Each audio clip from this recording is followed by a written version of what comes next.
What's up, everybody? Hey, in this video, we're going to talk about building your college list.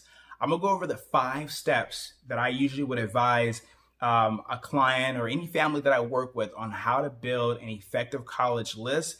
Number 4, in my opinion, is the most important thing, and the first 2 steps on this list are things that you can start doing in middle school. So if you're somebody who needs to put together an effective college list, this video may be insightful for you. Here we go. Okay, so step 1 when it comes to building your list is assess your situation. So what I mean by assessing your situation is if you're a parent and you have a middle school student, or if you have a high school student, but as early as middle school, what you want to start thinking is, if college were to start tomorrow, what am I expected to pay? What is my EFC? There's tons of calculators out there that can kind of give you an idea of what your EFC is if college were to start tomorrow. So the reason why this is so important, a lot of times what people do is they start with the major, and then they may figure out what colleges have that major, then they do things that way, and then they find the college, and then they try to figure out how to finance or pay for college. And the reason why this is important is because now you have an idea of what they're going to expect from you.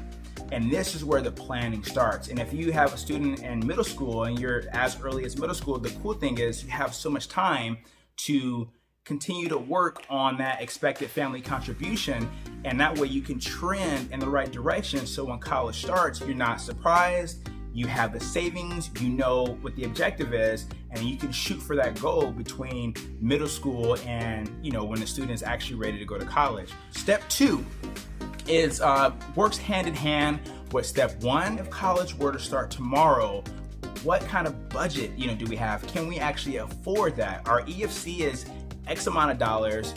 Do we have the ability to actually pay that? Can we afford it? If not, then okay, how much savings you have to increase, or what type of loans you may be faced with. And this, once again, works if you have a high school student or a middle schooler. It's still important to know, what are you expected to pay and what can you actually afford? Now, sometimes your expected family contribution can be 10, 15, 20, or 30,000 more than what you actually feel like you can pay. So, but knowing what that is before you build your list is very important, because as you build your list, you can identify some schools that might, be able to help you bridge that gap. Come up with a budget.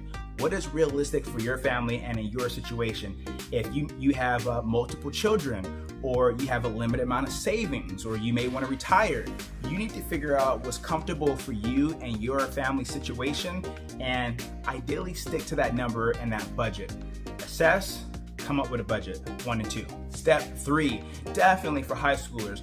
So after you've already assessed your situation and you determined a budget, now you want to do is figure out how you can optimize your costs. So optimizing your expected family contribution. In other words, there are some opportunities to optimize that number to reduce your out-of-pocket expenses and your out-of-pocket costs. But the key is timing.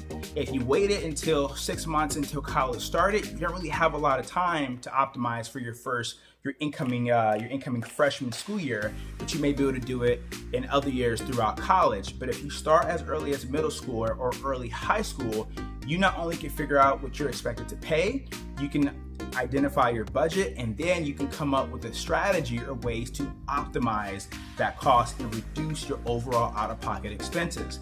You can do this ethically and legally with the proper planning and doing things within the right time frame. The 4th step is figure out where the money is. Find the colleges that are willing to give you money. So money in the form of merit scholarship and or need-based aid. So you figured out, you assessed your situation, you came up with a budget, you've done everything in your power to optimize your expected family contribution. Now you want to find the schools that have the ability and that are likely to give your student money. So what we mean by that is scholarships. Find scholarships. If you're in high school, if your student is high school, then they probably have the ability to know what their GPA is. If they've taken the SAT or the ACT, they know their test scores. You can take that information, and there's resources out there online based on where your student currently is. These select schools are willing to give them X amount of dollars if they attend. So if you can find the money, it'll help you bridge that gap based on what you're expected to pay, what you feel like you can afford, and the gap, as far as what's left over after you already optimize your expected family contribution. We also provide a resource that helps families find scholarships and scholarship details, deadlines. For more information on that, please reach out to us. Our information will be in the description below. And fifth, last but definitely not least, build your list. You've already assessed, you've already budgeted, you've already optimized, you build your you got a scholarship details or reports from different schools. Now you have an ability to build an effective list. Now this list is starting with schools that not only do you have the ability to afford, but also that are willing to give you money. This way you're finding schools that could be a best fit for you, the student, as well as for the family overall to be able to pay the bill, pay the price without using a lot of loans, a lot of debt, or liquidating key assets and investments to do so. Download your free ebook, The Business of College, Know the Game Before You Pay. There's tons of best practices in this book for parents and students. And once again, the objective is to save you time, save you money, and help you avoid a lot of the stress. We'll talk to you soon. Thank you much.